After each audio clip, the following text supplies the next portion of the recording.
all across the fantasy universe. Welcome everybody in to fantasypoints.com, and the free agent frenzy is upon us, and the fantasy football fallout is all around us. Welcome in everybody. I'm Brian Drake. You can find me on the old Twitter machine at Drake Fantasy, joined with my guy Joe Dolan, managing editor of fantasypoints.com, and Graham Barfield.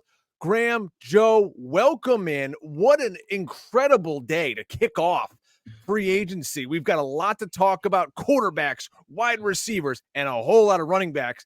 Joe, I'll start with you. How you doing, bud? Dude, let me tell you, you and I, you reached out earlier today and you're like, hey, what's going on with free agency shows? And I said to you, hey, are you free tomorrow? You know, let's let the day play out, and, you know, let's make sure we have tomorrow so we can kind of wait for all these signings to come down so we can break them down. And then it became evident, like 15 minutes after noon Eastern, when the legal tampering window opened, that we were going to have plenty to talk about this evening. And as I'm sitting here, Drake and Graham, I mean, how many fantasy relevant players who are on the free agent market? Well, all of them remain unsigned. Okay. So let's back it up a little bit. We just had Will Lutz, the kicker from the Broncos, who reportedly left the Broncos for the Jaguars. Sorry, Graham. He backed out on his agreement, and he went back to, I believe, the Broncos. So these players who are reportedly agreed to deals can still do that. Eagles fans well know the whole Frank Gore thing from a number of years ago. But ultimately, 99% of these guys who have an agreement that's published today or reported today are going to end up signing with these teams once the window opens up on Wednesday. And I'm looking now, and I'm looking at fantasy relevant players who haven't signed. The wide receiver market has not moved a whole lot. But the thing about the wide receiver market is it wasn't very good. Obviously, T. Higgins has requested a trade, but Gabe Davis has signed. Calvin Ridley's still out there. But the running backs, Derrick Henry's still out there. Aaron Jones is now out there. But Saquon Barkley, Tony Pollard, like, so many of these guys have signed already. And it's already, Graham, you've been writing up some of these individual articles, and Tom Brawley's doing the tracker over at Fantasy Points. I mean, I'm thrilled you had a moment to breathe to even join us on this. I'm excited to break it down, guys. Yeah, I will be up writing all night, in case you guys are wondering. Looking forward to that for sure. I always love free agency, just, you know, get some new roster moves, kind of official first start of the new season. And shout out to T-Bro, our guy, the grinder. Dominating the free agency, just a machine, seriously. Dominating the free agency previews. He's already got a bunch of stuff up on the site. And as you said, I got articles coming out throughout the week. But yeah, excited to talk about it. And Joe, I don't know how you feel, man, but like, I remember a couple years ago, when we were back doing the Guru days, it was like a 3 or 4 or 5, 6, 7 day process with free agency. I appreciate getting all the moves out of the way in one day at least. Yeah, let's just get it out of the way. Look, let's also say it for what it is. The tampering period is a joke. All these contracts were already probably somewhat signed or figured out over the weekend. So it's just, just the floodgates were open today. Well, let's start things off, guys, with the quarterbacks. A couple of moves of note.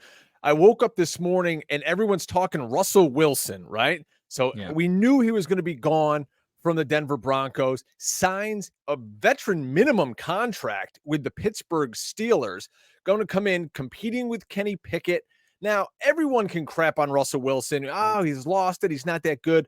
I contend he's better than anybody on that Steelers roster. I don't know how you guys feel. We can debate that. But to me, this is a net win for Artie Smith and this offense in Pittsburgh, where you've got a great X-wide receiver. Okay, maybe great's a stretch here in Pickens. We'll see if Deontay Johnson hangs around. You've got a solid running game with 2 horses back there. And I think Najee Harris is going to fly up draft boards. I think this is a really good landing spot for Russell Wilson. And maybe in fantasy and best ball, you're looking at him as your second quarterback. But where else could he have gone and landed in a better position and the weapons around him with the offense they're going to run? Joe, we'll start with you. I think it's a great spot. The UFL would have been a better position for Russell Wilson, given the way he's played of late. But no, like, in terms of the Steelers, ends up in a few. like the only argument against this from the Steelers' perspective is a roster building and a philosophy perspective, in my opinion. And the question is, should the Steelers have even made this move? And I think that's what some of the Steeler beat writers are arguing. Would you rather just, Tom Brawley, who's a Steeler fan, he was saying to me, oh, geez, they should have just given Kenny a year. And if he sucks, then you pick at the top of the draft next year. But that is just not the way the Rooneys work. That is not the way that Mike Tomlin works. Mike Tomlin's never had a losing season, famously. And if you're going under the guys that you're going to be somewhat of a competitor this year, Russell Wilson makes sense for them because they're paying him $1 million, because Russell Wilson's going to get $40 million this year because the Broncos are already paying him. So in that regard, if the Rooneys came out and said you have to compete this year, or at least try to compete this year, this is probably the single most cost-effective move for the Steelers, a team that is never active in the free agent market. Look, Russell Wilson, I compared his 2023 season to Carson Wentz's 2021 season in Indianapolis, when Wentz was obviously better than he was in his last year in Philly when it was a disaster.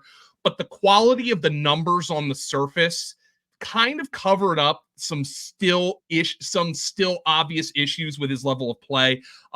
Wilson actually fumbled more than Wentz did that year, this past season with Denver. I thought it was a very similar kind of situation for them.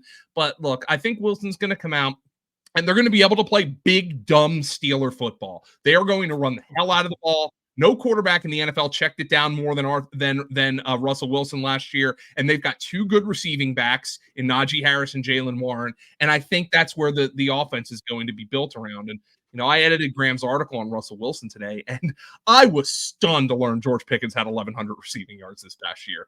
But there's always those guys who are like, wait, he did what? But the thing about Russ is, and Kenny Pickett, the touchdown stat, like what? He's got 14 touchdown passes in 26 starts, something ridiculous like that. Russell Wilson, at the very least, is going to give a guy like George Pickens and Pat Freiermuth the opportunity to make plays in the red zone. And I think that's where the Steelers want the improvements to come. In the red zone, run the football, take care of the ball, which Russ did, with the exception of the fumbles this year, relatively well. Graham, you wrote up the article. I'm not that enthused, but if you're operating under the agreement that you have as a franchise that you're going to try to compete, it's a very cost-effective move that is not going to hurt the Steelers in the long term, at least from a financial standpoint. You hit the nail on the head with Tomlin. He's unwilling to have a year where they kind of take a step back and maybe call it tank, call it what you want, but just really have like a rebuilding year. And at the end of the day, Brian, you said at the top, man, anything was better than Kenny Pickett. And at the end of the year, Pickett was healthy, came back from a high ankle injury, and they started Mason Rudolph. And, a big part of that was, Pickett's struggles throwing over the middle in terms of both his processing and just how often he did it. According to our fantasy points data, basically Mason Rudolph threw the ball over the middle 22% of the time compared to 15% for Pickett. Pickett was well below average. And that's a big question that we have for Russell Wilson. Wilson still hasn't adjusted, in my opinion, to the meta of the NFL. Defenses are playing way more too high safety. As a result, we're seeing offenses, say, hey, if you're going to take one fewer guy out of the middle of the field, we're going to start attacking in the middle. And that takes a quarterback with guts and the accuracy and the processing skill to throw over the middle and do it well. And Wilson has not done that consistently through his career. Just last season, 17% of his throws were over the middle. That was, well below average. So I don't know, man. Artie Smith, for all the things that he does, kind of bizarrely with his personnel, and he's going to continue to do, get used to Darnell Washington coming in and running some jet screens probably at the red zone. Just, be prepared for that tilt. But, Artie loves play action, loves throwing over the middle. And last year, Desmond Ridder did it 22% of the time. That this offense will be predicated on throwing over the middle, off play action. And Russ is going to have to adjust, man. Last year, his adjustment was just checking down religiously. Not to just kill you guys with data, but last year, Russell Wilson checked down more than any quarterback in the NFL at 19%. The second closest quarterback was Justin Fields at 13%. The league average is 8%. So, Russell was double the league average, 7% higher than the next closest quarterback. And at the end of the day, man, I just don't see Russ elevating this offense to a point where, George Pickens is a wide receiver one, but I do think this is a great move for Pickens, is like a splash play, go up and get it kind of guy. Because Russ's moonshots they're still there. They're still there. Yeah. I apologize for my dog Scotchy barking right there, but hey, this is live television. I want to point out that I asked Brett Whitefield, who is the head of fantasy points data and is our lead charter and basically football genius that we have at the site. And look, I asked him about Arthur Smith's tendency to design things to the middle of the field and Russ's overall reticence to throw to the middle of the field. But this is what Brett said to me. He said, Russ is most comfortable throwing middle of field off boot, probably give him some inside zone RPO stuff too to get slant game going. He thinks that's actually very similar to what they did in Seattle when Russ was at his best. So in theory, there are things that Arthur Smith can do here. And obviously Arthur Smith would have signed off on this move with Russell Wilson, thinking, hey, there's things that we can do here. The good news, Drake, from a fantasy perspective that I think is I don't think any of us in the fantasy industry are going to rate these Steelers skill position players anywhere nearly as highly as we rated the likes of Bijan Robinson, Kyle Pitts, and Drake London last year. So any of that kind of Arthur Smith, let's get Calvin Austin and Darnell Washington and Connor Hayward involved, that stuff is going to be offset by the fact that we're not going to be investing as much into these players. Graham, you mentioned that you think it's going to be a lot of best ball stuff for Jaylen Warren and Najee Harris. And I think both of those guys can produce good numbers this year. They might be annoying from a season-long perspective, but from a best ball perspective, I actually think this might be an offense where you can invest a little bit, very little capital, and get some return on that. Because as much as we hate Arthur Smith, I still think he's a decent play designer. He just had his priorities asked backwards in Atlanta. And Russell Wilson, in theory, is an upgrade over what Desmond Ridder was last year. In theory, yeah. And for Najee and Jalen, I think we kind of went into the season knowing, regardless of what they do at quarterback, those two guys are going to get 450 carries. Like that's what, they're going to come out and run the ball. Now we're talking about maybe a little boost in the touchdown expectation and touchdown equity for Najee. And then, I said it off the top, like if Russ doesn't adjust and he just keeps checking down, Jaylen Warren has really strong, PPR floor. Once again, he outscored Najee by basically 0.2 of a point last season. Start sit, it's going to be a nightmare. Once again, we had a billion questions every single week between, do I start Najee? Do I start Jalen on the start sit show with myself and John and Tom? But yeah, I think for best ball right now, both guys are going off the board in the mid rounds. Najee's off the board in the 70s. Jalen's off the board in the 90s. I've been taking both in best ball as I can RB2, sign off RB3 on either one pieces. of those. Yep. Yeah, because Joe, me, I'm a receiver heavy drafter. I'm coming out and I'm going to try to get 3 or 4 receivers in my first 6 picks. It's a perfect setup for both those guys. And in best ball, obviously, we're praying for the spiked weeks. We're not really too concerned about start sit. We talked a lot about Arthur Smith. Well, his old team, the Atlanta Falcons, made quite a splash today, signing Kirk Cousins. I don't know if you guys saw on Twitter what Kirk put out, this Star Wars opening that announced where he was going. It's really well done. Go check that out all across, the Twitter sphere. Kirk Cousins, 4 years, $50 million due at signing, $90 million over the first 2 years. I mean, whoever this guy's agent is, has probably a yacht in the Mediterranean just off of the money he's made off Kirk Cousins, but $45 million a year, not too bad at all for Kirky. Coming off the Achilles, though, guys. I'm interested how that plays out because it is off his plant leg, so we don't really have a lot of great data to say, like, oh, this aging quarterback coming off this kind of rough injury, he could struggle a little bit out of the gate. But what we all want to talk about, what does this do for Drake London, for Kyle Pitts, freeing Bijan Robinson? I mean, I think we're going to get to the point, Graham, let's start with you, where these guys are going to be, could they be overvalued? Like the hype is going to get too high on Drake London. And Drake London is great. I think he's just undervalued because he's such a great player. Everyone, when he came out of USC, he's just a contested catch guy. But he's not. He's legit. Could we get too high on these guys going into the season? London is already going at that 3-4 turn, Drake. He's already kind of going in that pocket. I think the quarterback upgrade, at least in terms of Cousins or Fields, was already a little priced in with him. And yeah, I think he's going to continue to run into the 3rd round. No one wants to draft Kyle Pitts. I think everybody's kind of soured on him again. Myself included. Shout out to Danny Kelly, who put out a great tweet. He did the Simpsons meme. I will not get excited about Kyle Pitts again. I will not get excited. And I feel like I have to do the same thing. The guy I'm most excited about here, Joe, is Bijan. I think this is just absolutely massive for Bijan. Not only are we getting Artie Smith out of the way, we're going to stop giving the ball to Tyler Algier on early downs. We're going to stop, with the red zone nonsense. We're going to get our guy the ball. Kirky's going to lead him down the field, and they're going to have significantly more red zone opportunities and touchdown equity in this offense.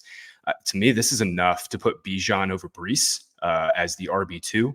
Obviously, CMC is the just stone cold locked in RB1, but this is enough for me to put Bijan over Breece clearly as the RB2 at this offense. And Drake, that's the biggest question is what does Cousins have left coming off this Achilles injury? But even if he's like 60% of what he was in his last 2 to 3 years with the Vikings, that is like a just massive upgrade from everything that the Falcons have been dealing with. Yeah, look, Kirk Cousins, and look, I know some of this is scheme driven, but Kirk Cousins throughout his career has done one thing for fantasy.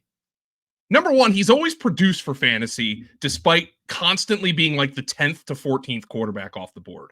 I will be drafting Kirk Cousins at price this year. I guarantee you, because I feel like there's going to be a little bit of knock because of Kirk Cousins, because of the injury and the move to the new system. But it's not a new system, because Zach Robinson comes from the Sean McVay system. So does Kevin O'Connell. So Kirk Cousins is going to have a great familiarity with the system. But he throws to the good players on their teams. And the Sean McVay system utilizes the good players on their teams. Kirk Cousins, I don't know if you guys are aware, but he has a 4-year deal here with Atlanta. He is, if he stays relatively healthy over the course of this contract, going to become the first player in NFL history to throw for 15,000 yards for 3 different teams. Like that, somebody like Kirk Cousins doesn't move teams. Like guys like Vinny Testaverde, well, they had injuries and stuff like that. He was a bust somewhere and then went somewhere else. Somebody who produces for a team, doesn't re-sign, and then goes and gets a big free agent contract elsewhere does not happen at the quarterback position. So he's already one of the most unique players, but we love him for fantasy. Good. He throws to good players. He's I don't care what prime time, whatever, playoff. Maybe the Falcons aren't going to win the Super Bowl. Doesn't matter to me. He's going to throw the ball 150 times to Drake London. That's what matters to me. And I got to be honest. I wanted them to get Justin Fields just so I wouldn't be in on Kyle Pitts. Just so I would be like, all right, fine. Like, yeah, Kyle Pitts will have some spike weeks, like whatever. Now, depending on where his ADP settles, like, I got to be like, look, they're going to throw to him. They're going to throw to their good players because that's what Kirk Cousins does. So I like this move. Kirk is going to be a high-end QB2 by ADP. I will be drafting him there. I'll be drafting most of their players at cost. Not 100% sure about Bijan, depending on where he settles, but we know he's a great player. Drake London at cost is completely fine to me. Let's see what else they do at receiver. But I like the move for the Falcons. I think it makes them an instant. They were a contender in that division with Desmond Ridder. So I think this makes them. Kirk Cousins is the best quarterback in that division. Like, he's better than Derek Carr. He's better than Baker, even though I know Baker got his contract and good for him. And he's better than Bryce Young, at least at this point. So I think Atlanta, this is a great signing. I think this is going to propel them into the playoffs, or at least the playoff hunt. And from that, I think they'll score some points. So I'm in on Kirk. I'm in on the Falcons offense. I love this signing for them. Really easy for me to parse this out. And if you look at Kirk Cousins too, of any quarterback that played at least 8 games, and that's what Kirk played last year, he would be quarterback 5 in fantasy points per game at 19.8. And again, Joe, you just mentioned, he's going to go as like a QB2. I mean, you're going to get Kirk Cousins like you do every year. You're going to wait till the 15th round and then go, give me Kirk Cousins. Yeah. And he's going to start for you every week, and you're going to be absolutely fine. Anything else on Kirky, Graham? Or the Falcons? Real quick. Kyle Pitts or Evan Ingram right now? You're on the clock, Drake, in a best ball draft. Evan Ingram or Kyle Pitts? Evan Ingram caught like 110 passes. Yeah. You're talking about there's less competition for him now with Gabe. It's just Gabe Davis there, no Ridley. I think you might probably lean Ingram there. Yeah. Okay. Ingram, 114 catches for 963 yards. That is a Jarvis Landry ass stat line right there, man. Now I'm probably taking Ingram right now, especially since we don't know what's going to go on with Ridley. But yeah, I'll be smart. I'll take Ingram, but the Kyle Pitts, I'm going to be tantalized yet again. I am like the thing is, I am somebody who is completely out of the George Kittle business right now. I'm out of the Kittle business. I won't be getting back into the Kittle business, but I can't talk myself out of the Kyle Pitts business right now. The good news is you'll get 3 or 4 round difference between Pitts and Kittle right now. Yeah. So, man, oh man. Well, when the frenzy kicked off today, the Bears front office, they have to be the most efficient offense that front office we've ever seen, guys. They got a 3-year, $24 million deal done with DeAndre Swift in literally 3 minutes. I couldn't believe it. The tampering period opens, boom, contract ready to go. I don't know how that happens, but DeAndre Swift going to the Bears, as I mentioned, a $4 million signing bonus, $14 million fully guaranteed. He's going to get 8.5 over the first year, 16.5 over 2. Now, this is a guy who last year played on the final year of his rookie deal in Philadelphia, made just over $1 million. It was a prove-it year, and he played really well, Joe. The Eagles didn't throw him the football, which is kind of his calling card, but he stayed healthy. He ran really well, even in between the tackles when they asked him to. Didn't get the touchdown love because of the tush push. Now he's going to go to Chicago where, I mean, they kind of have 3 guys that all look the same in my eyes. You've got Swift, you've got Roschon Johnson, you've got Khalil Herbert. Is this kind of just a really ugly situation, or they paid him starter money? It's his role. So here is the question that I have with DeAndre. First and foremost, I think he's the starter here. They paid him starters money. Okay. Mm-hmm. Number one, he was kind of a grinder with the Eagles last year, and it's hard to separate DeAndre Swift without talking about Saquon Barkley. It's hard to separate that conversation, and obviously we'll get to Saquon Barkley. But just going through and doing just basic numbers here in comparison, DeAndre Swift was 7th among running backs with 100 or more carries in yards before contact per attempt, but he was just 40th of 49 in yards after contact per attempt. That's interesting to me because he did seem like kind of a grinder. And I was talking to a couple guys at the Senior Bowl who were like, man, I was just disappointed that he didn't make guys miss at the second level. And I kind of saw that. And the question now becomes for DeAndre Swift's fantasy value, did the Eagles not throw DeAndre Swift the ball because of their scheme? And by the way, the Eagles thought their scheme was problematic because they fired their offensive coordinator. Or did they not throw DeAndre Swift the ball because they don't think DeAndre Swift commanded that kind of attention in the passing game, which is strange, as you mentioned, because he had done that in Detroit. He had just 39 receptions for 214 yards. And then you look at the fact that the Eagles just spent big money to upgrade at the running back position with a player who, in theory, becomes a bigger mismatch for them. So it's really hard for me to parse out the fact that the Eagles, a team that does value throwing the ball to running backs, had an atrocious screen game, didn't utilize DeAndre Swift in that department, and then let him walk and then paid more to upgrade the position. It's a really difficult thing for me to figure out. And depending on where DeAndre Swift lands, I'm not sure I'm going to be in on DeAndre Swift this year, Graham. I won't be either. You hit the nail on the head. This is just a massive offensive line downgrade.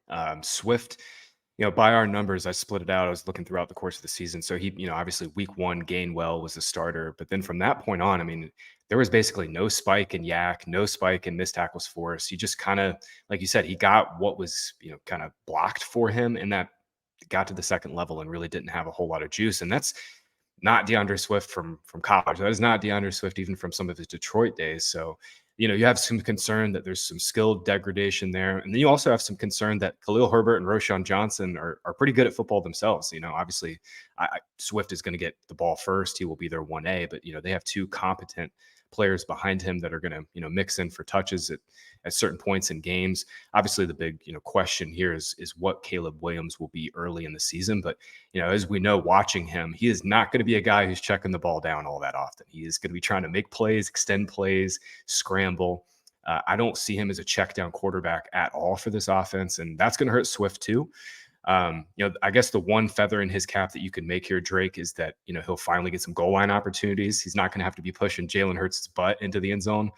I guess, Joe, did Swift ever actually have to do the push, or was that always Goddard or no, Swift? Well, Swift was in there because they ran some gimmick plays off of the tush push involving DeAndre Swift, like a K-flip type of pass. Guys, we have some breaking news right now. Now, this is not a fantasy thing right now. I want to see what the compensation is, but the Panthers have traded Brian Burns to the Giants. Burns is signing a 5-year deal. This is per Ian Rappaport, worth $150 million maximum with $87.5 million guaranteed. Look, I think this makes sense for the Panthers, guys. The Panthers need draft picks. The question is, what draft picks? The Giants have 2 second-round picks in this year's class. What draft picks did the Giants give up to land Brian Burns?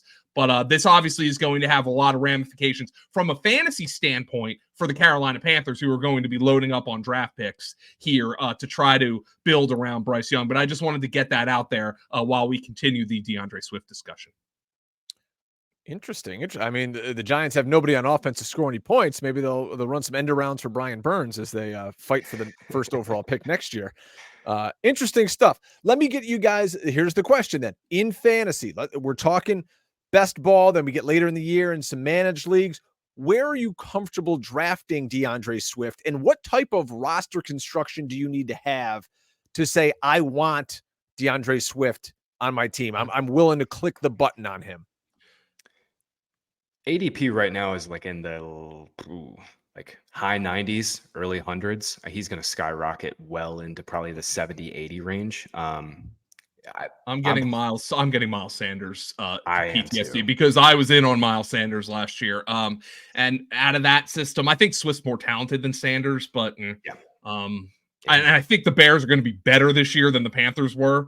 They're one of those teams. Well, I'll draft Roshan Johnson and or Khalil Herbert later and see where the dominoes fall. Yeah, this already is setting up to be an amazing year for zero RB. Again, like last year was one of the best setups of all time for zero RB, and this is another great setup between all. There's just going to be so many backs that go in that like 60 to 90 pocket this year.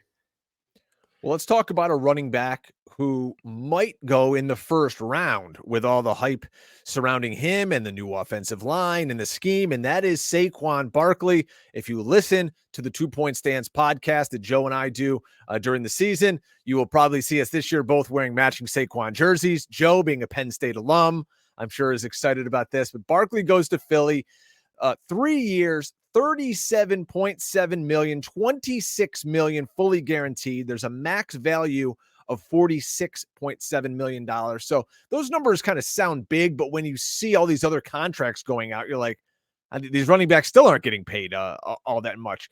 And Philadelphia, Joe, was a team that never paid the running back. The last 5 years, if you look at what they paid between DeAndre Swift and Miles Sanders, it was barely over $1 million, if it was $1 million.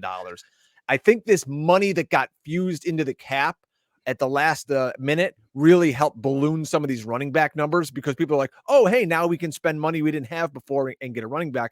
But we got Barkley now, who, listen, this guy hasn't played 15 games in a while. I think maybe twice in his whole career. That's going to be the issue. Can he stay on the field? And now what can he do? Can he run the offense and not bounce outside all the time, Joe? What are your expectations for Saquon? Well, and where are you going to click him, baby, in fantasy drafts? So let's settle down here and talk about the Eagles' spending habits at the running back position. First and foremost, recently you're 100% right. Not pay, sign Rashad Penny, trade for DeAndre Swift for a song. Miles Sanders, use and abuse him on that rookie contract. Kenny Gainwell, use and abuse him on that rookie contract. But if you look at history and maybe going back 10, 15 years, the Eagles have actually kind of spent more on the running back position than a lot of teams, because they extended LaShawn McCoy. They extended Brian Westbrook multiple times, and this is with Howie Roseman in the front office. The one thing I will discount is the money they spent on DeMarco Murray and Ryan Matthews in the year Chip Kelly ran the offense. That doesn't matter to me because that was Chip and not Howie. But I do still want to do the Brian Windhorst thing here. Why would they do that? Because the Eagles know better than anybody. Like, you would argue, Eagle fans, Howie Roseman devalues the linebacker position to a fault. Like, at some point, you do need functional bodies out there. And the running back position hasn't been one that they've handed a big contract out to in the recent past. I think they believe Saquon Barkley makes them less predictable.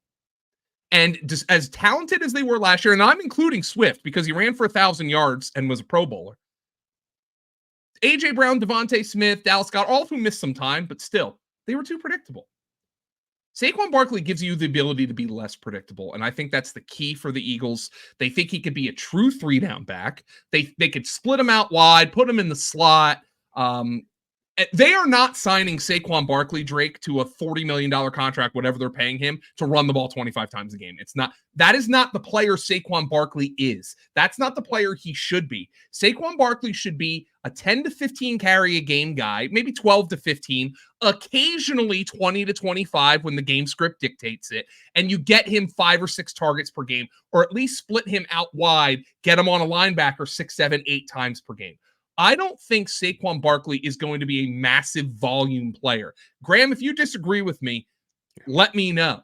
But I wonder if they want to use him like a supersized version of Austin Eckler. Like that same kind of role, just a much bigger player. And if the game script dictates he gets 18 to 25 carries, then they'll do that. I don't think he's going to be a 5-carry guy, but I certainly don't think he's going to get 300 carries. That's not the way the Eagles operate, and I think they view his value as more of that receiving back, somebody who can maybe create more of those plays off the tush push, get him in the open field where he is so dangerous. He is a threat to break one. The Eagles might think he's not going to bounce as much behind a great offensive line. This is a fascinating signing for me because it really destroys a lot of the preconceptions we had about the Eagles and about the value of the running back position. And it's not even the biggest running back contract given of the day, which we will get to. But Graham, this one to me is, I don't know how excited I am for Saquon for fantasy. This isn't one where I'm like, oh my God, he's going to be the number 1 overall pick. I'm not like that. And I feel like he's going to get pushed into the first round. Yeah. And I'm not sure I'm clicking the button on him there. But I feel like for the Eagles, this was a signing where they're like, damn it, we are just not going to let people know what we're doing. We're just not going to do that again this year. And Saquon gives them an option that defenses are going to have to worry about. And just like defenses have to worry about Christian McCaffrey. You're right, 100% right about the predictability, and especially at the end of the season, this offense, just let's call a spade. It became kind of a high school-ish offense in terms of just the reads, the concepts, and basically what they're asking Hurts to do. I'm really excited to see what Kellen Moore can do with this offense and with Hurts for a full season. The big question I have is, it's obviously the tush push, and Hurts is going to get his 12 rushing touchdowns. We know that's going to happen. The big question I actually have in this offense is Barkley's fit. Last year he was a little better on zone blocking, according to our fantasy points data, 4.1 yards per carry and a 43% success rate on zone carries. His man stuff was a little worse, but typically Barkley has been a running back that is more successful in a man blocking scheme. And the Eagles throughout the years have been a zone blocking team. Obviously, offensive coordinator change will change that this year. I'll be really interested to see just what the Eagles kind of, deploy in terms of their run scheme. For fantasy, Joe, I'm with you. I think the big question will be how many targets he gets in this passing game. And as we know with Hurts, as we know with all rushing quarterbacks, most rushing quarterbacks are not going to have a higher checkdown rate. They're going to have a significantly higher scramble rate. And I don't think Hurts is going to, just change who he is, man. He gets out of the pocket. It's kind of like what we just talked about with Caleb Williams. He's looking to scramble. So to me, if Barkley is a first-round pick, I'm going to be out. Like, I'll be taking receivers in that pocket. If he gets pushed into the kind of that 1-2 turn and I can get a receiver and a back with Barkley in the second round, then I'll be into that. But I'm with you guys. I think he'll eventually get pushed into that like kind of 9, 10, 11 pocket. Yeah. And This is going to be the single most hyped signing of free agency. Yeah. Like in terms of like even more so than because defensive signings don't get hyped up that much. It's going to be hyped up more than Kirk Cousins because it's a high profile team with a high profile player, the fantasy impact. And I wonder if that's just going to push Saquon out of affordability for fantasy. I am far more interested in this from an NFL standpoint than I am from a fantasy standpoint. And I'm not denying, by the way, that Saquon could have a huge year for fantasy. Maybe the Eagles are looking at, like Graham, you did, Saquon's success rate with zone vis-a-vis man blocking.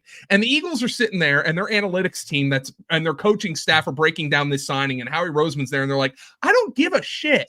Yeah. His success rate was zone or man blocking because he had crappy blocking. Yeah. It doesn't matter what scheme it was. The blocking was bad. I think you're right, though. When you look at Saquon stylistically, he strikes me as a man blocking guy because it gives him the hole to hit and then you get creative. Sometimes he might get a little too creative behind a zone blocking that allows you to bang, to bend, that's where you get those bounce that run. That's where you get those bounced runs. And at Penn State, man, when he was Superman, he could do it. And he's still incredible. He used to teleport, man. Like he could literally go from running behind the right tackle, make one cut, and he's running behind the left tackle. Like that's, and I don't know if he's got that but like, watching some tape of him last year, like when he got to the second level, he still had the juice. Yes. Like this guy's a freak athlete. This is not a 4.6 runner. And even if he's lost 2 steps, he's still faster than a lot of running backs out there. I think that's what's going to tantalize people because everybody knows he's always had the home run potential. Is he just going to get, to borrow another baseball analogy, is he just going to get more fastballs down the heart of the plate because he's running behind the Eagles offensive line? And that's what I think the Eagles are betting on here, Drake. Yeah, and we'll see if the Eagles go with any more Jalen Hurts under center, which they never did with Brian Johnson as the offensive coordinator. And you remember last year at the end of the season, you talk about being more predictable. Kenny Gainwell was playing way too many snaps because he was a pretty good pass protector. And Jalen Hurts dropping back, maybe he's seeing some ghosts. He doesn't throw the ball over the middle at all. Hopefully that changes. But Saquon Barkley is an excellent pass protector. So now they can keep him in there. Like you said, keeps things honest for the backfield. Now imagine you're that defense and Jalen Hurts is in the gun and you got Saquon Barkley on the outside of him. I mean, this is going to be fun, man. It's going to be fun. Graham, I like what you said about you'd rather get him on that 1-2 turn. Maybe you hook him in or you get a great wide receiver and you get Barkley in the second round. That'd be a lot of fun. But yeah, that's going to be the jersey to buy in the NFL this offseason. By the way, one of every 3 people in the state of Pennsylvania is going to order a Saquon Barkley Eagles jersey, and Fanatics will absolutely not be able to meet the demand. That's the easiest prediction of the season. Guys, I wanted to point this out because this tweet is going to keep me up tonight.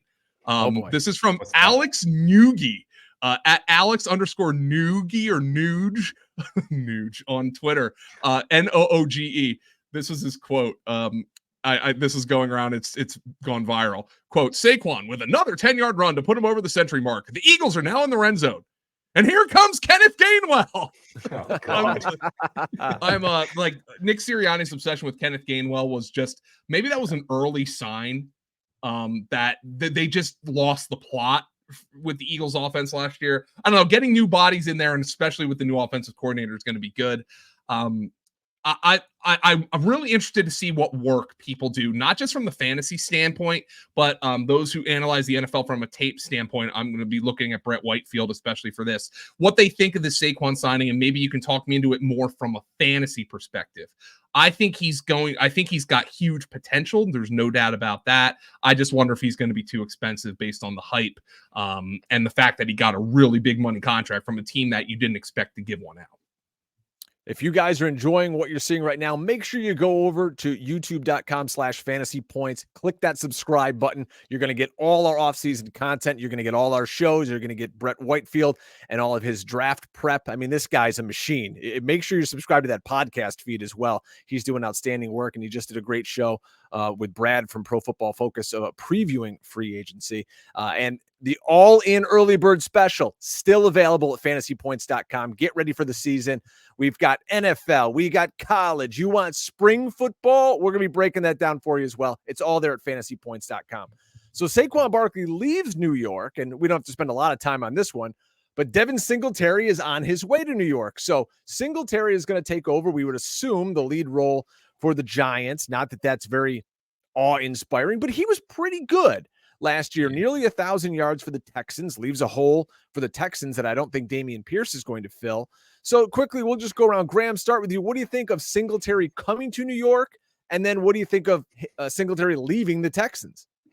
Yeah, Houston is wide open here. I'm kind of got my eye on Derrick Henry. They apparently wanted to sign Saquon, by the way. Yeah, so yeah. that which, by the way, which I would actually be more in on Saquon with Houston, just because I don't know, just than I would with Philly.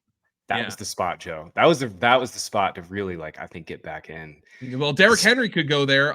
There's reports that the Ravens are still talking to Henry. That's like the one big guy who hasn't signed yet for us. Yeah. We'll see on Henry. It'll probably be tomorrow. As for Singletary, I think the Giants are just going to draft somebody to give him a complimentary piece. Obviously they have, Drake, just so many questions with Daniel Jones, what this offense is going to look like. Singletary is, I think, been an adequate runner. He's never been below average. He's never really been significantly above average. All that being said, though, Singletary on a Giants offense we're not expecting to win too many games is not exactly exciting. I will say, if you're doing early best ball drafts or in the big board over on Underdog, shout out to our partners. Singletary is going to be a pretty solid value, I think, for the next couple of weeks. He's kind of going in that 130 range, and if you're zero RB drafter like me, he's got some, he's definitely got some standalone value there. But I'm thinking, Joe, they got to add another back here. They've just had no depth behind Barkley for years, and they're not going to go into this year with just Singletary. I think Singletary will be getting drafted in the triple digits. I think his ADP will be above 100. And I think that'll be a solid value, but I do think they're going to draft somebody. By the way, they traded just a second and a fifth for Brian Burns, did the Giants. That's a good trade for the Giants. Like, I think their roster is garbage, but they have a good defensive line, and Burns is young enough to be part of the next contending Giants team. The Panthers have completely fumbled every bag they've had under David Tepper. That's more of an NFL discussion than a fantasy, but just throwing that out there. Bad Intentions asked, do y'all think Eckler will end up in Dallas? I got to be honest, the name I'm circling for them is Aaron Jones. Dallas has seen him Mike McCarthy. Mike McCarthy's familiar with him. He went to Texas, Texas El Paso. He's a UTEP guy. That's the name I'm circling for them. I think that makes a ton Aaron of Jones sense in Houston. Oh, that makes sense too. I mean, he's a Texas good team guy too. Yeah, Baltimore could certainly reach out there, but that's Aaron Jones is a fascinating option because let's move on, I guess, Drake to Josh Jacobs. Let's do it. Josh Jacobs, they have 4 years, $48 million to take over the lead role in Green Bay. And there was some talk that they were trying to redo the number for Aaron Jones. Maybe they wanted to keep him. Josh Jacobs now, the room is yours in Green Bay. I hope you like, warm sweaters and cheese because you're the man now. 4 years, $48 million, as I said. That leaves Zamir White as the only game in town in Vegas and Aaron Jones on the street. So let's start with Josh Jacobs. 2 years ago, this guy was the leading rusher in the NFL. Wasn't as good last year. I'm going to equate some of that to he held out. I don't think he really wanted to be there on that deal. Line wasn't as good. It was a crappy team. And, it's kind of an anomaly to me when guys on awful teams like lead the league in rushing or have these splash years. It's just kind of, just chalking up to it is what it is. But he's going to go to a really good team with a lot of inexperienced and cheap wide receivers. That's why they can afford to pay a running back this kind of salary. And it's got to be exciting. I think people are going to be excited to click Josh Jacobs in this up-and-coming Packers offense. I don't know. What do you think Josh Jacobs is looking at in round 2, round 3? I think he'll sneak into round 2. Yeah, he's been. You think that's it? Yeah. You think he's going to go higher? You think round 1? Aaron Jones is gone. AJ Dillon is likely gone. I mean, I think he's a top 5 running back.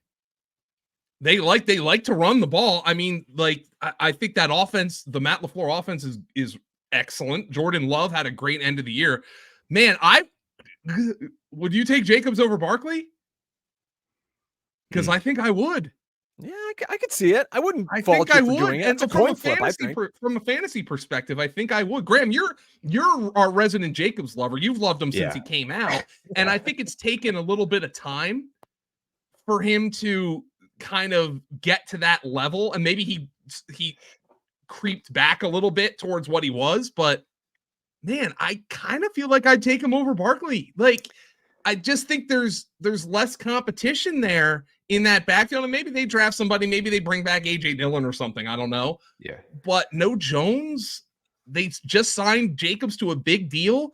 I feel like they're like, hey, dude, come in. Here's 300 touches. I think he's a safer bet than Saquon.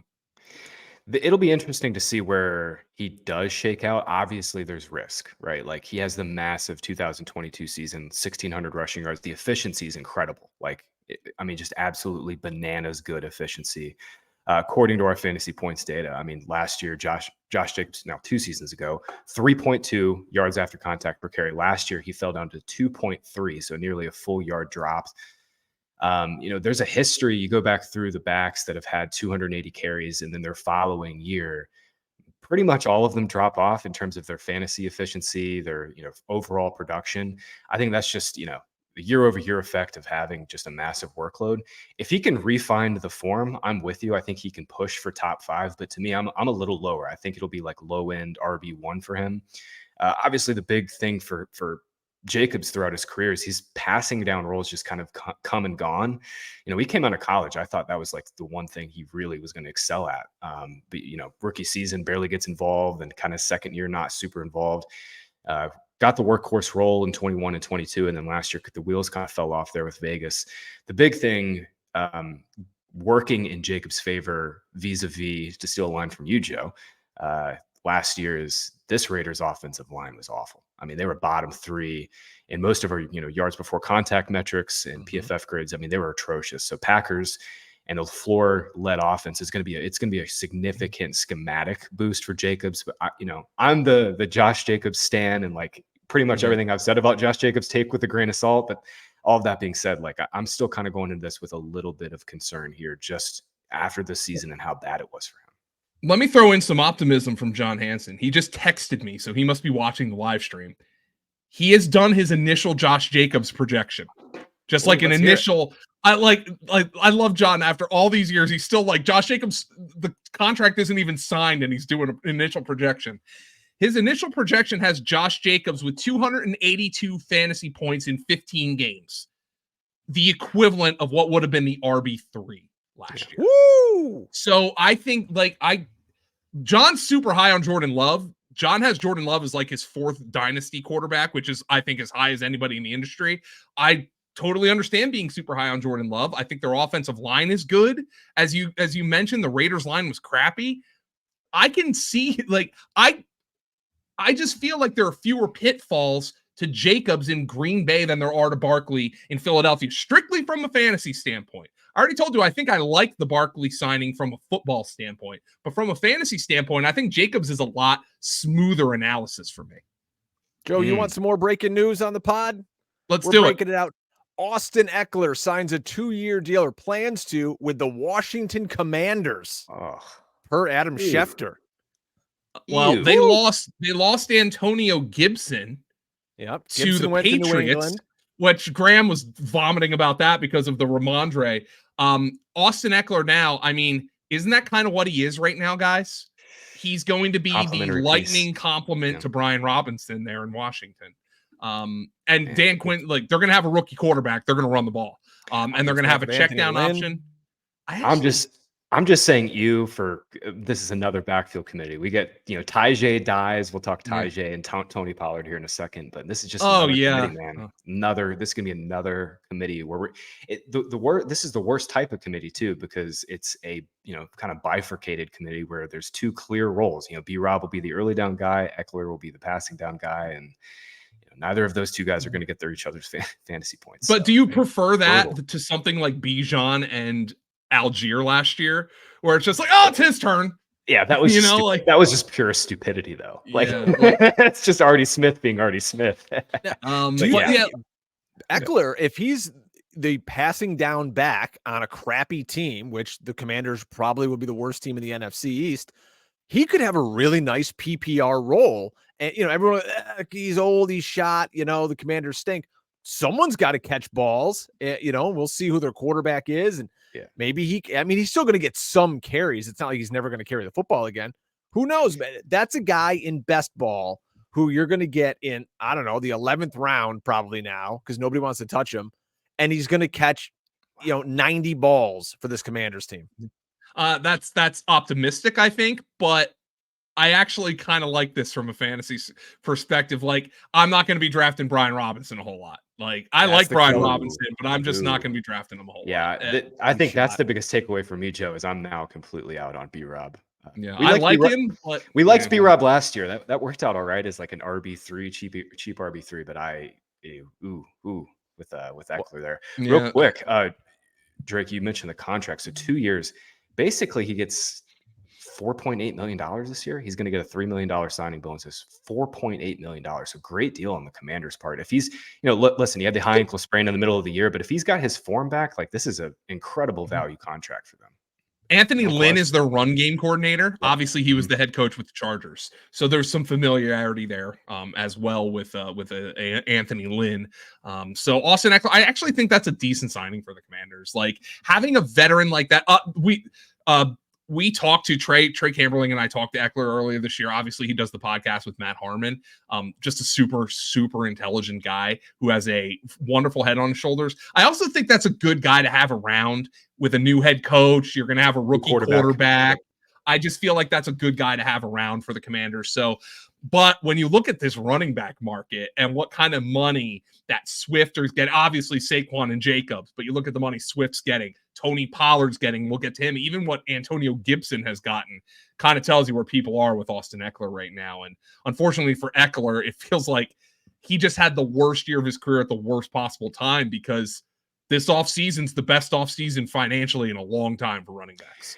Real quick before we move on, I'm kind of spilling some news here, but I'm halfway through this running back class and it sucks. It sucks. It's not a good group. I love Trey Benson, Joe. I was texting you about Trey Benson in September. Well, of course you love Trey Benson. I'm obviously a little biased, but I mean, I like Benson and a couple other guys in this class. But man, I like the USC running back. I like Marshawn. Yeah, Marshawn Lloyd, man, he's gonna be okay. I don't know if you're gonna have any Dylan Lobby tape, but I freaking love that kid. He was awesome at the Senior Bowl. He was awesome at the Senior Bowl. Yeah. I haven't charted him yet, but I've seen some highlights. It's a bad This class. is an awful class, and the NFL is telling us that. Yeah. Like day 2 is like the running back day of the NFL draft, right? Yeah. There might be like 3 or 4 running backs you go on day 2. Like it's so I think that makes a lot of sense because, you look at a team like the Eagles, right? Well, they're a contending team. You need a running back. Like, and they're probably just sitting there saying like, God, like what if we don't get one of our day 3 targets? Obviously the Chiefs made it work with Isaiah Pacheco. Okay. There's always going to be that, but the Eagles are probably sitting there just saying like, man, what if we don't get one of those guys? And then all of a sudden we're sitting here and we got crappy rookie running backs and Kenny Gainwell and we don't have a run game. So I think that's kind of what the Eagles were saying, but I mean, it was just the perfect windfall with the best free agent running back class maybe ever. And this draft class, Derrick Henry's still out there, by the way. So we'll see where he signs. And Aaron Jones is still out there. This Eckler deal, I can see myself drafting him, Drake, based on the things you said. I think the initial reaction from everybody in fantasy is going to be, oh, I'm out on the Commanders. Yeah. But I think Eckler could have some value there if he's healthier this year. Yeah, and you talk about one muddied backfield. Let's go to another, and that's in Tennessee. And this surprised a lot of people today. Tony Pollard leaves Dallas, heads to the Titans on a 3-year, $24 million deal, sharing a backfield now with our man, John Hansen, the Guru's darling, Tajay Spears. I dug this up from Fantasy Points data. Last year, Derrick Henry handled 76% of the Titans' carries inside the 5. He was also 11th per our data in yards after contact per attempt, but he's gone. So let's look at yards after contact per attempt for these two backs. Tajay Spears was 14th. Tony Pollard was 38th. But you look at the body type guys. Spears, 5'10", 200. Is he the early down back? And Pollard, 6 foot 209. To me, this is a very redundant, kind of player archetype. Like, what are they trying to do here with these two guys? I wonder if this could be, not that they're similar body types, but I wonder if this could end up being like a Bijan Algier kind of situation where it's just like, oh, hey, dude, it's your turn. And I think the first thing everybody's going to say is, oh, this destroys Tyjae Spears. Let me see where those ADPs fall. Let me see where the ADPs fall, because I could end up seeing myself drafting Tyjae Spears if people move down on him and just being like, all right, well, maybe Tony Pollard comes in like Miles Sanders went to Carolina last year and he shits it up. And then they're going to have to give the ball to somebody. And I think Tyjae Spears is better than Chuba Hubbard. So maybe that's that kind of situation. But this was a weird one for me. It feels like the Titans almost were like, oh, we've got to replace Derrick Henry. So who are we going to replace him with? Oh, Tony Pollard's out there. Yay, let's sign him. Yeah, Tyjae was my second favorite rookie running back coming into last year after Bijan. Like, obviously, Bijan was the RB1, but I love Tyjae. Obviously, had the knee issue coming out of college, and then basically all the opportunities he got last year, he balled out. You know, it was great in passing downs, like you mentioned, Drake. But then when he actually got to run the ball or be an open field with the ball in his hands, he was awesome. This is a gross split to me. I'm more leaning towards you, Joe. I mean, obviously, this signing just happened a couple hours ago. We want to let the dust settle, run the projections, see where these guys come out. I definitely think I lean towards you with Tyjae. I would not be writing this guy off. I think if you're going under the assumption that Pollard is going to automatically be the 1A right now, I think that might be a little, too little ahead. I think Tyjae is going to have a big role here. The end of the day, the Titans offense, Drake, that's just, they don't have anybody else. They can run the ball all day and just throw swing passes to these guys. That's what their plan is going to be. DeAndre Hopkins probably won't be there. So it's obviously Levis is kind of an open-ended question. I think at this point, depends on who you talk to about Levis, what kind of opinion they're going to have of him. He did some good in his few starts. Obviously, wasn't super consistent, but the offensive line here is an absolute nightmare. They have the worst offensive line in the league. Tony Pollard, Tyjae Spears split behind this Titans offensive line doesn't sound like a fantasy backfield. They did sign Lloyd Cushenberry. They did sign Lloyd Cushenberry, which maybe the best center on the market. So, I mean, at least there's something. The Titans have a high draft pick. I think everybody on planet Earth is mocking them one of these top offensive tackles. So that makes sense to me. So maybe that offensive line is a little better. This is just, I can't see myself drafting a ton of Tony Pollard guys. Gus Edwards landed with the Chargers. I love that's going to really go under the radar, I think, for so many folks. But this is a team now with Greg Roman out there, with Harbaugh. They're going to want to run the football, and they're going to want to run it a lot. I mean, you still have Justin Herbert, so let's not act like we're going back to leather helmets here, right? But let's say they signed Gus Edwards. Is Gus Edwards kind of their lead back, and they're going into the season like, hey, Gus Edwards is our guy?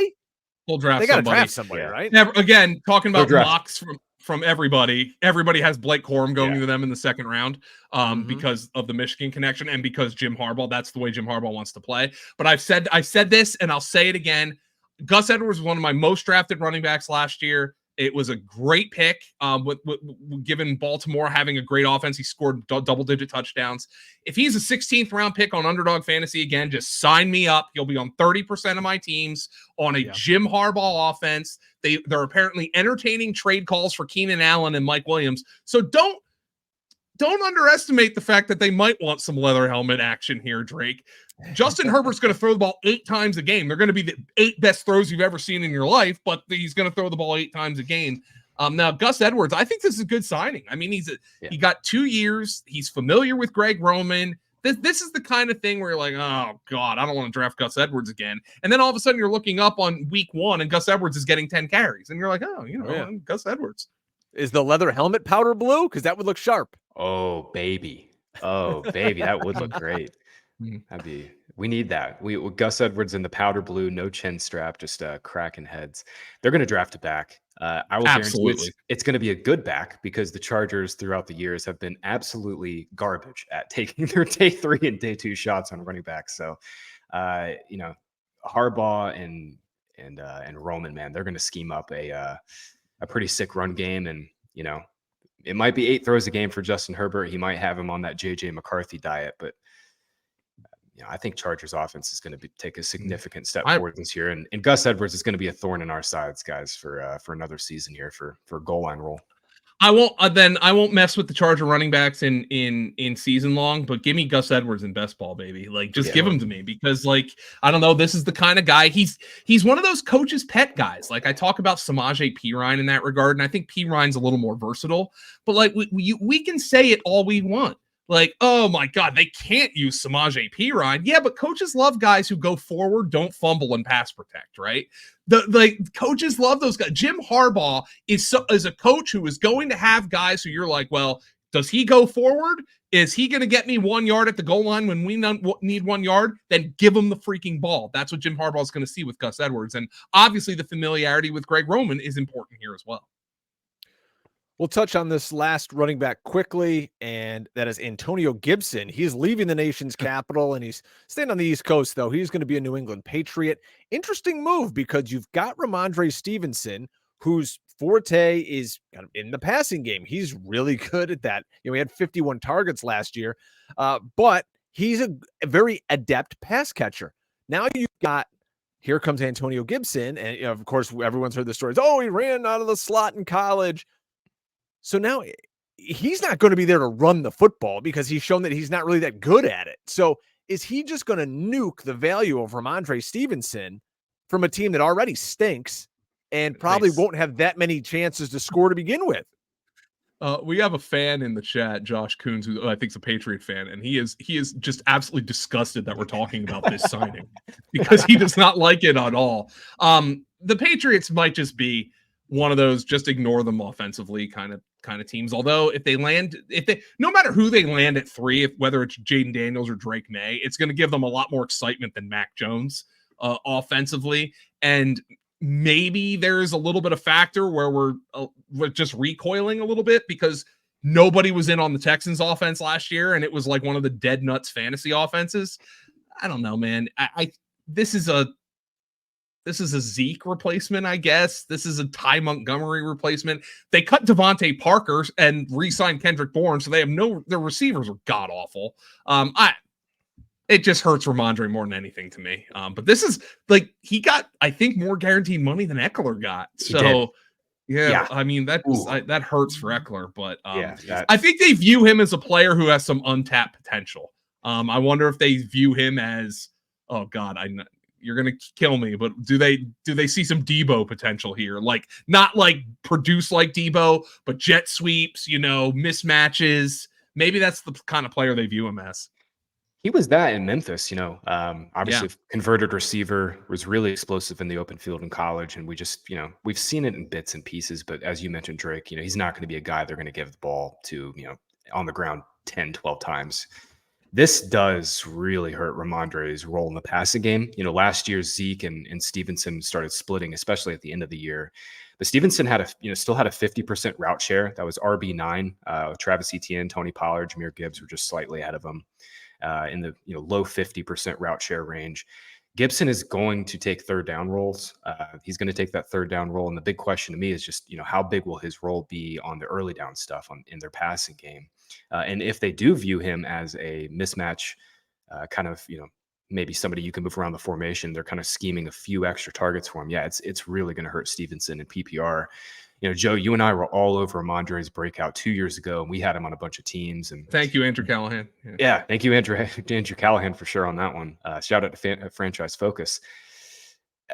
The big reason, though, Joe, is we loved him in PPR. We loved him for those, kind of checkdowns that we knew he was going to get, and now that's like completely gone.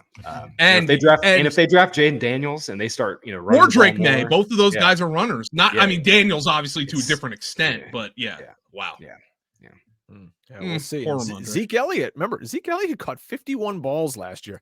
Wonder what's going to happen to him. You know where I could see Zeke, and I think he would do phenomenal, and everyone always wants to put every receiver in the world there. Kansas City. Imagine it's Zeke just kind of picking his spots in KC, because they never trust McKinnon. They never trust CEH. Spelling Pacheco runs like a bull in a china shop. I'd love that. So Chicago's going to sign him, and they're going to have a 5-man running backfield here, Drake. Hey, Dallas needs a running back. Just saying. Graham, you've got a Jags. You got a Jags hat on. Your Jags made a move today. 3 years, $39 million. It could get all the way up to $50 for Gabe Davis. Gabe Davis from the Bills, he of better in best ball fame now goes down and I guess we'll just run wind sprints in Duval County and be a really good blocker because the Gabe Davis is going to help this run game in Travis Etienne. He is excellent with blocking, out on the edge. So I think that's kind of a hidden, win for giving a guy upwards of nearly $50 million. But what do you think of the signing? You're a Jags guy. Yeah, Gabe, Gabe is a good run blocker, but if he's such a good receiver, why is his career target share like 14%? Why is he getting 50 mil? Yeah, well, this is the market. That's the going rate for good number 3 wide receivers. Yeah, that's the market. And honestly, I think 3 years, 39 is really not that bad. It's probably a 1 year or 2 year deal anyway. Most 3 year deals are 2 year deals. Mm-hmm. Davis is going to continue to be a 15, 16% target share guy. He'll get some shot plays. Jags are going to draft a receiver, like 100%. They'll probably draft a day 2 receiver. Davis doesn't really change their plans for that. This offense is Trevor Lawrence is obviously after all the injuries, we've got to see more from Lawrence going into 2024. That's the big question is, can Lawrence be a little more than Alex Smith? Because I think to this point, he's really just been a really elevated Alex Smith who had an hair on fire second half against the Chargers in that playoff game. Beyond that, I want all the Christian Kirk I can get right now. Kirk and Lawrence, this connection has been phenomenal. When Kirk has been healthy, the production has been fantastic. He's basically been a back-end wide receiver 2, but he's drafted as a wide receiver 3. I think Kirk will come up in ADP. We were talking about Evan Ingram a second ago. I think he's going to be hard-pressed to catch 100 balls this year. I don't think that's what they wanted by design. But Ingram and Kirk, to me, are pretty much locks for 80 receptions this year. Obviously, if both play 16, 17 games, and Davis is going to continue to be just kind of the shot play guy who's probably, like you said, Drake, a little more valuable to the Jags' run game. And especially for ETN when they kind of go into their bunch or tight formations. Davis is a big guy, good blocker. He's Doug's Torrey Smith from the Super Bowl year. Oh, there you go. I don't think this is that big of a needle mover. Joe, where do you think Gabe ends up going for fantasy? 10th round. Like he's just going to be their finally best ball Gabe instead of spending a 5th round pick on him. And he'll be a 10th, 11th round pick, depending on what happens with Ridley, by the way, because Ridley's still out there and they could still sign him. Like there's certainly an opportunity for him there. Remember Parker Washington came in when Kirk was hurt late in the year and gave them some really good snaps. So they could be flipping to wide receiver by committee here if Ridley goes elsewhere. But that's pretty fascinating to me when it comes to Calvin Ridley. He and Derrick Henry are the 2 biggest fantasy options who are unsigned as of right now. Guys, before we go, I want to talk about Gardner Minshew, who got a $15 million guaranteed deal from the Raiders, and how that relates to Justin Fields. Where's Justin Fields going to end up? Because I think it's pretty obvious. I don't know who's out there. No, I mean, does he have to go to somewhere where he's a backup? Or do the Raiders still but are the Raiders going to pick up his 5th year option when they just paid Gardner Minshew $25 million? Like we're running out of spots for Justin Fields here, guys. Yeah, he's not going to the Vikings. That's for sure. They're not going to trade him to Minnesota. I'd be pretty stunned. Minnesota's going to have a rookie. Oh, what does that do, by the way? I mean, just Justin Jefferson and Jordan. Justin Jefferson's great, but how much does not having Kirky there really just hurt Jefferson? I'm not going to go on a limb and be too concerned about Jefferson at this point. I mean, he's still the same guy who just nuked the Lions in their last game with Nick Mullins at quarterback, and Nick Mullins has a shot, pop gun arm. Yeah, it is a little bit of concern, and it's a big concern for Addison and Hawkinson. I've just been moving Hawkinson down. Every time I've updated my best ball rankings, I've just kept moving him down, and that'll probably be the case again today. Yeah, man, it's tricky. Really tricky. And I don't think T. Higgins gets moved. People came out yeah, he requested a trade. That's posturing for a new contract. Yeah, Pittman got the franchise tag, and they figured out an extension for him today, and I think they'll do the same for Higgins here. Even if they don't, and they know they're going to get a comp pick for him next year, it's the comp pick at best will be a 3rd, right? Yeah. That's the highest you can get. Yeah. So what's more valuable, a third next year or a year in Joe Burrow's Super Bowl window with Chase and Higgins together? Like, you're going to trade them. What are you going to get from them? Someone's going to give you a 2. Well, great. You got a 2 versus a 3, but then you lose T Higgins. Yeah, he would probably get a 2. I would imagine somewhere in like that, 30 pocket. That would probably be which, by the way, Carolina now has 2 of those picks because spicy. And I mean, like, Carolina needs everything they can have. I mean, they're terrible. Yeah, I mean, as anti-misanthrope says, he's like, Higgins could sit out theoretically, and just decide not to play. So he always does have that threat. Yeah, guys, with Fields, I mean, is he going to have to end up just going back? Is he going to have to end up being a backup?